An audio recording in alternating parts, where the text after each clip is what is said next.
Warahmatullahi wabarakatuh. Alhamdulillahillazi anzalal Qur'an wa bihi nasta'in ala umurid dunya waddin. Asyhadu an la ilaha illallah wahdahu la syarikalah wa asyhadu anna Muhammadan abduhu wa rasuluh alladzi la nabiyya ba'dah. Qala Allah Ta'ala fil Qur'anil Karim: Na'udzu billahi as-sami'il 'alim minasyaitonir rajim. Bismillahirrahmanirrahim. Rabbi auzi'ni an ashkura ni'mataka allati an'amta 'alayya wa 'ala walidayya wa an a'mala shalihan tardahu wa aslih li fi dzurriyyati inni tubtu ilaika wa inni minal muslimin.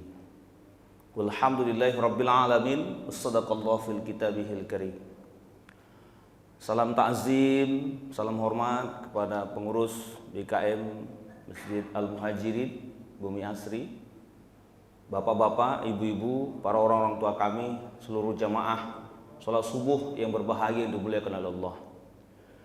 Kembali kita bersyukur atas nikmat Allah di tanggal 21 Ramadan 1444 Hijriah atau bertepatan dengan tanggal 12 April 2023 miladiah ini. Mudah-mudahan kita semuanya senantiasa diberkahi dan dirahmati oleh Allah Subhanahu wa taala. Amin. Shalawat dan salam tak lupa pula kita bermohon kepada Allah agar kiranya tetap tercurah dan terlimpah kepada Nabi Muhammad sallallahu alaihi wasallam, dan mudah-mudahan kita semuanya termasuk salah satu umatnya yang terbaik yang senantiasa menjaga, merawat dan mengamalkan sunnah beliau dalam kehidupan kita sehari-hari.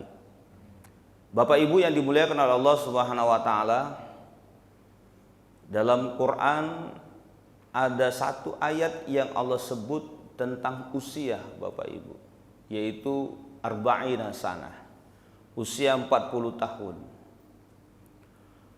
Ini Allah sebutkan dalam Al-Quran surah Al-Ahqaf ayat 15. Bagi kita yang sudah menjelang atau masuk dan kemudian sudah melewati usia tersebut, Ustaz sarankan kita harus menghafalkan doa ini, karena ini adalah sebuah kebaikan Allah yang menyuruh kepada kita.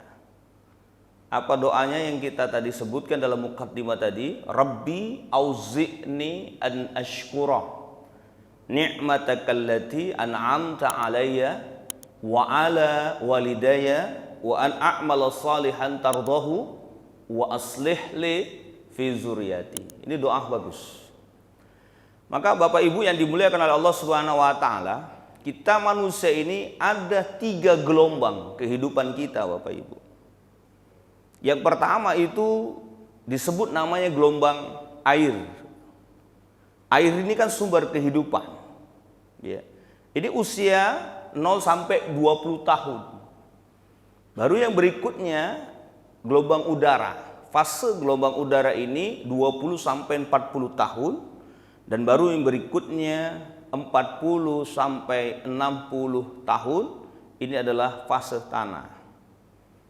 Maksudnya adalah kalau air ini kan sumber kehidupan. Jadi sumber kehidupan inilah Bapak Ibu yang dimuliakan oleh Allah Subhanahu wa taala juga memiliki fase juga. Maka disinilah kalau orang tidak dikaruniai, mohon maaf, keturunan anak, maka hidupnya merasa tidak ada kesempurnaan. Maka disinilah fasenya itu. Dan kemudian ini adalah gelombang yang berikutnya, ini adalah tahapan mendidik anak.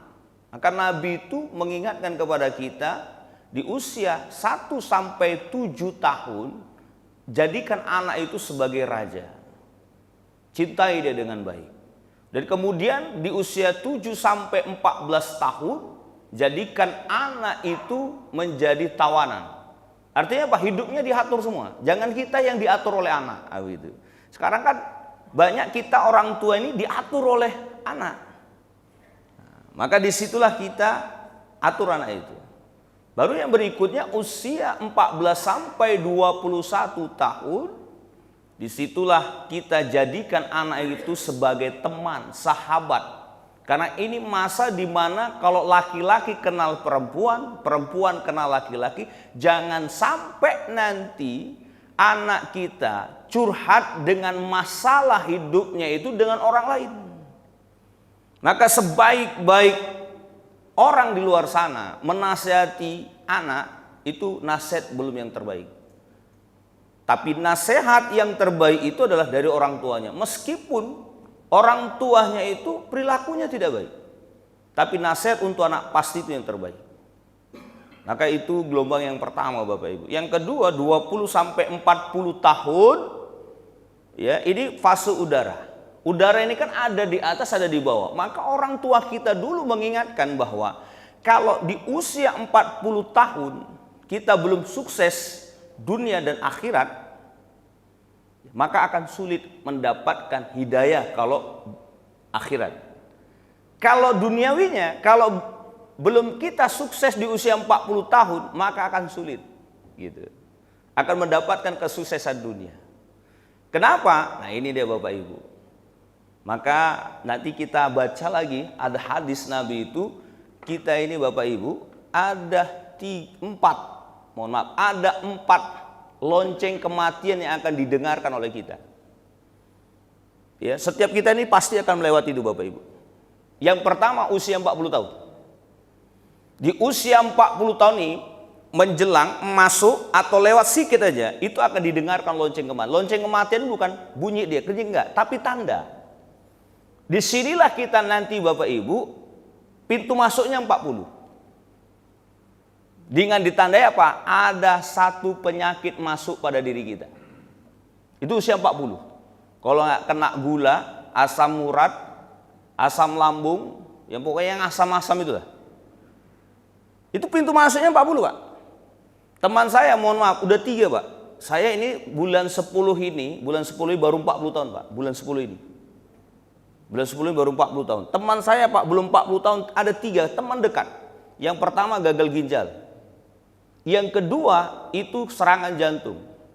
Yang ketiga itu sakit kuning. Sakit kuning itu istilahnya apa ya kok di kita itu? Itu dia Pak. 3 Pak. Teman dekat.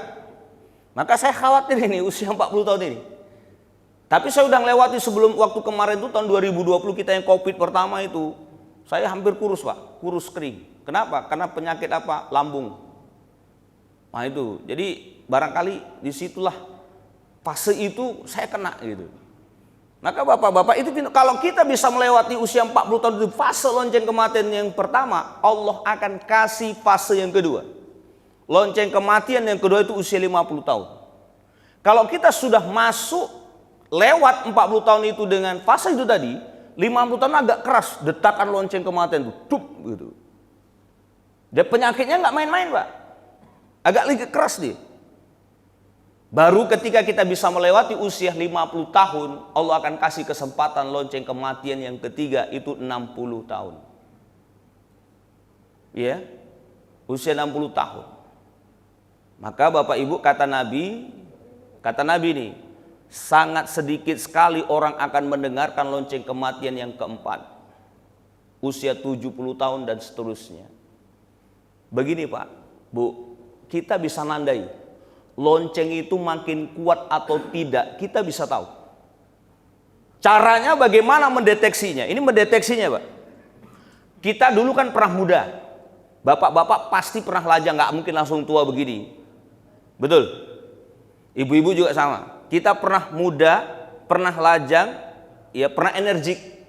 Dulu Pak, kalau kita sakit demam, kita tak perlu ke dokter buru-buru, kita beli obat aja di kedai, Bodrek, Prokol, Paracetamol atau apalah. Begitu kita minum sebiji, kita berselimut, berkeringat, besok bisa sehat. Sekarang kadang-kadang 2 papan pun nggak sembuh-sembuh. Kalau Bapak sudah fase itu, maka lonceng kematian itu makin kuat Pak. Dulu kita Pak, kenapa dokter itu ngasih resep, mohon maaf ya, saya nggak tahu. Coba mungkin barangkali di sini ada dokter juga. Kita dikasih resep itu biasanya itu 3 hari. Ya, 3 hari.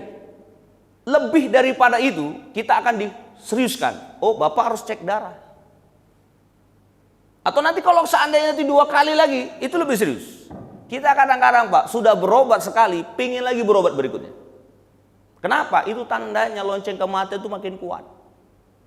Kalau kita dulu 3 hari, obat nggak sampai habis, kita sembuh. Ini kadang sampai 2 minggu pun nggak sembuh-sembuh kita.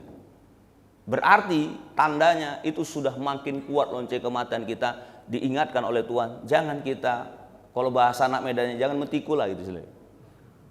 Bahasa anak Medannya. Ya, maka perbanyaklah kita itu dekat sama Tuhan. Itu tanda Pak, nggak bisa main-main. Maka disitulah di usia 40 tahun itu Allah mengingatkan dalam doa tadi, Rabbi auzi'ni an ashkura ni'matakallati an'amta alaihi. Di usia itu, ketika lonceng kematian itu semakin kuat, kita diingatkan, kau bersyukur sama aku. Karena nikmat itu sudah sedikit. Nikmat itu sudah dikurangi, gitu loh. Nikmat itu sudah mulai tidak seperti dulu. Kau harus bersyukur terhadap nikmat itu, gitu. Maka kita kadang-kadang dinasihati dengan diri kita ini, Pak. Fisik kita ini, Pak, punya namanya expired. Semua dunia ini punya expired, Pak. Masa berlaku. Saya contohkan, Pak.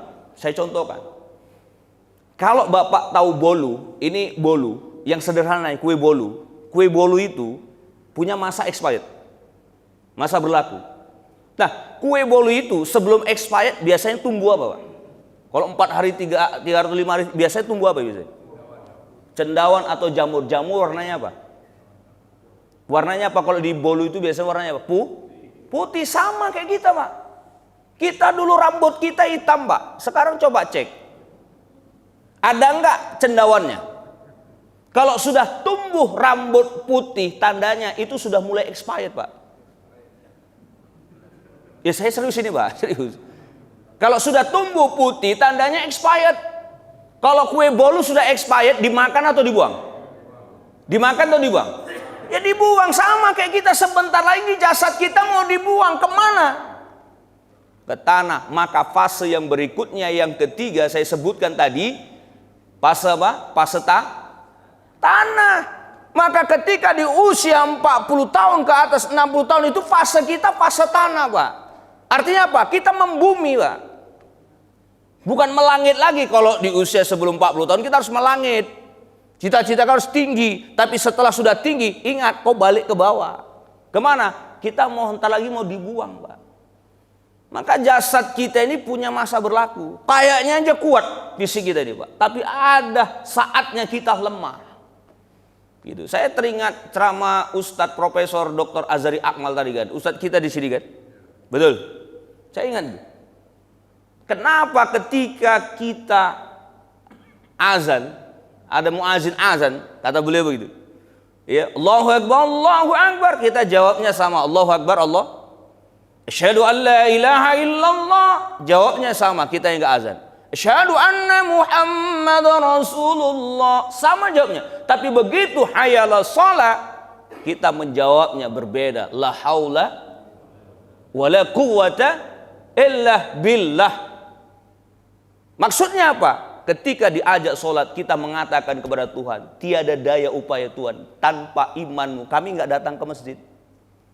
Maksudnya apa? Bukan jasad kita yang datang ke masjid, tapi iman kita yang membawa jasad kita ke masjid. Maka nanti kita akan lihat orang di masjid, mohon maaf ya. Maka kita akan lihat nanti ada orang ke masjid, tertatih-tatih dia jalan dari rumah. Begitu sampai ke masjid, bukan berdiri tapi duduk. Ada nggak kayak gitu? Ada. Kalau dipikir, Pak, jasad udah nggak kuat. Tapi kenapa dia mau datang ke masjid? Kenapa? Karena imannya lah yang membawa jasadnya itu ke masjid. Ada orang yang masih muda, dari sini sampai ke Kuala Namu naik sepeda, balik lagi ke Kuala Namu, tahan. Tapi begitu hayya sholat, tak ke masjid. Ada nggak kayak gitu? Bukan ada, Pak, banyak. Bapak ragu-ragu jawabnya kayaknya. Ini mohon maaf, Pak, itu fakta, Pak. Itu kan bukti bahwa sesungguhnya kita ini punya masa berlaku gitu. Nah, kita harus kita kuatkan itu gitu.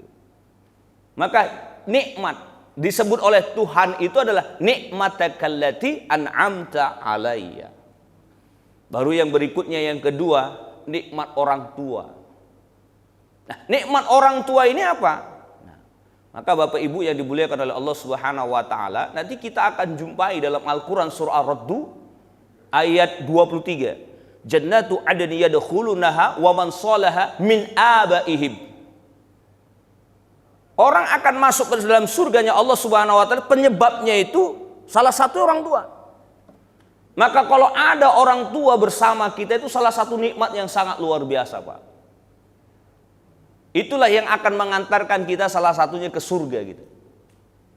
Maka orang tua itu dalam bahasa Quran itu ada dua. Untuk kita berkasih sayang dengan orang tua itu, yang pertama itu al-ihsan. Yang kedua itu al-birrah. Al-ihsan itu apa? Kebaikan. Kebaikannya apa? Menyenangkan. Kalau al-birrah itu apa? Kebaikannya itu di atas rata-rata, di atas kemuliaan yang lain. Itu al-ihsan dan al-birrah.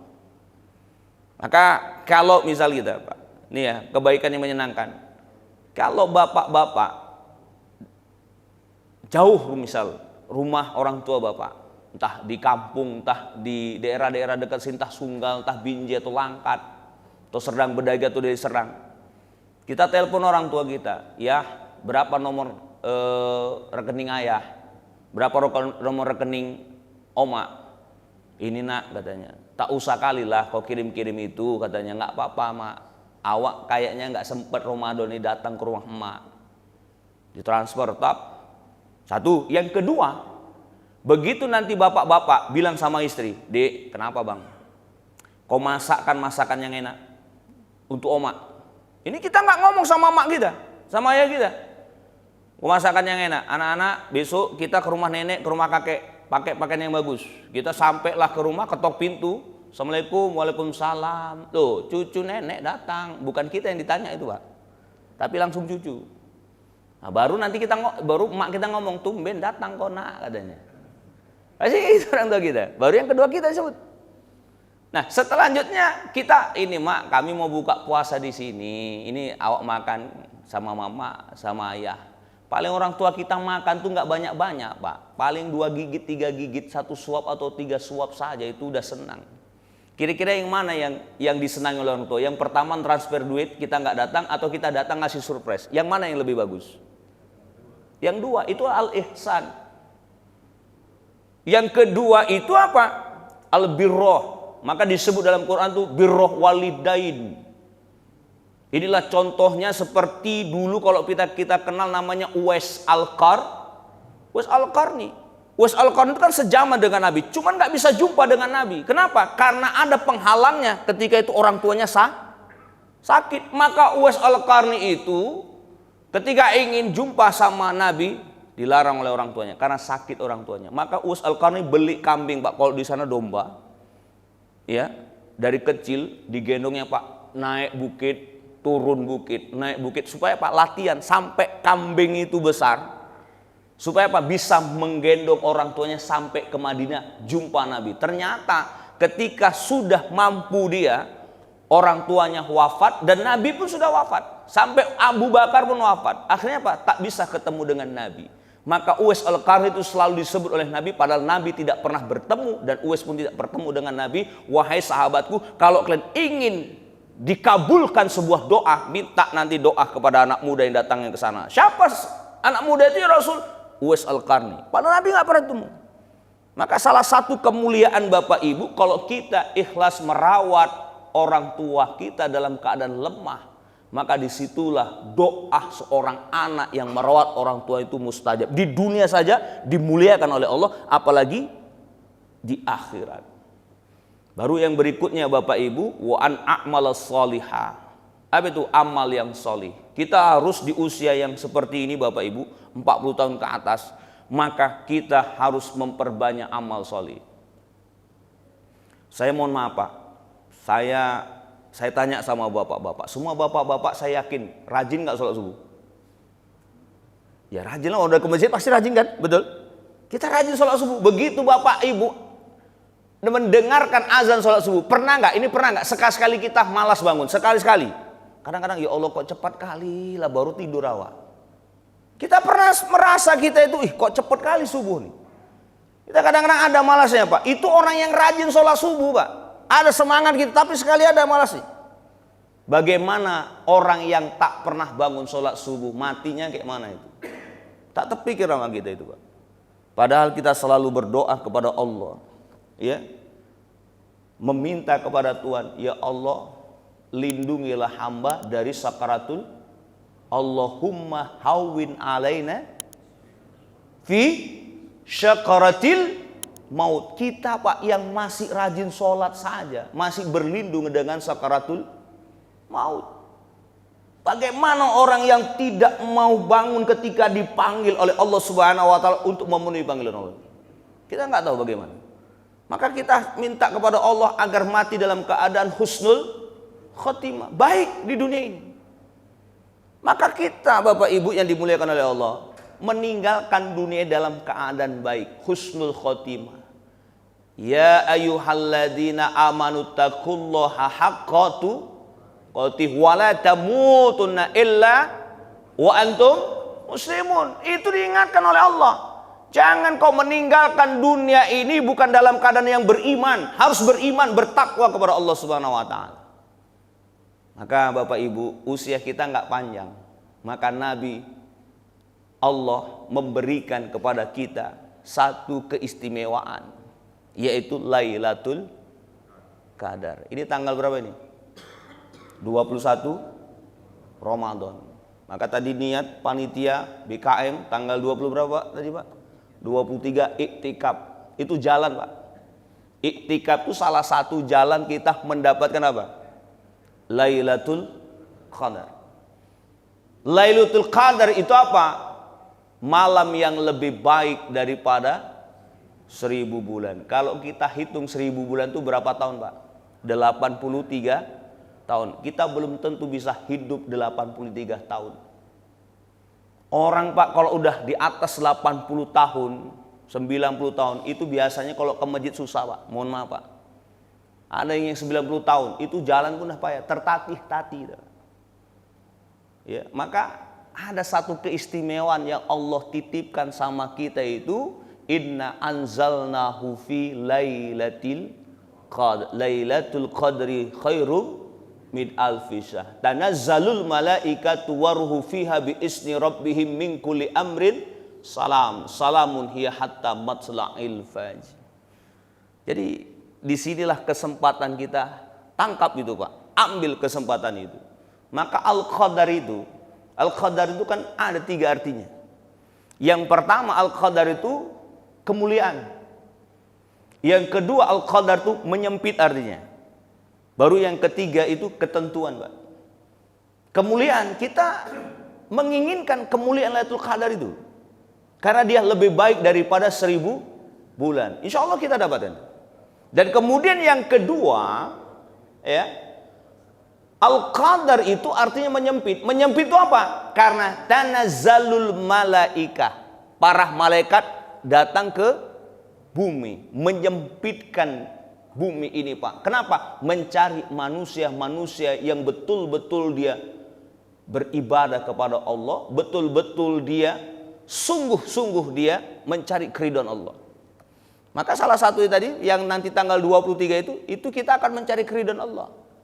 Supaya diberikan oleh Allah sebuah kesempatan kepada kita dari petang sampai terbitnya fajar. Baru yang ketiga Al-Qadar itu apa? Ketentuan. Ketentuan maksudnya apa? Bisa jadi Allah ngasih Lailatul Qadar itu pada perorangan. Bisa jadi Bapak Ibu Lailatul Qadar itu didapatkan oleh orang satu masjid nih. Bisa jadi Lailatul Qadar itu ditentukan oleh Allah orang satu komplek Bumi Asri ini. Bisa jadi Lailatul Qadar itu ditentukan oleh Allah orang satu kecamatan di sini atau kota Medan atau Sumatera Utara, tapi bisa jadi ketentuan itu tidak satu pun diberikan oleh Allah. Maka salah satunya itu Pak, keseriusan kita mencari ridha Allah, menggapai itu. Maka Bapak Ibu yang dimuliakan oleh Allah, usia yang kita alami hari ini, yang Allah titipkan kepada kita, mari kita manfaatkan dengan optimal dan maksimal. Dan insya Allah mudah-mudahan Allah kasih kesempatan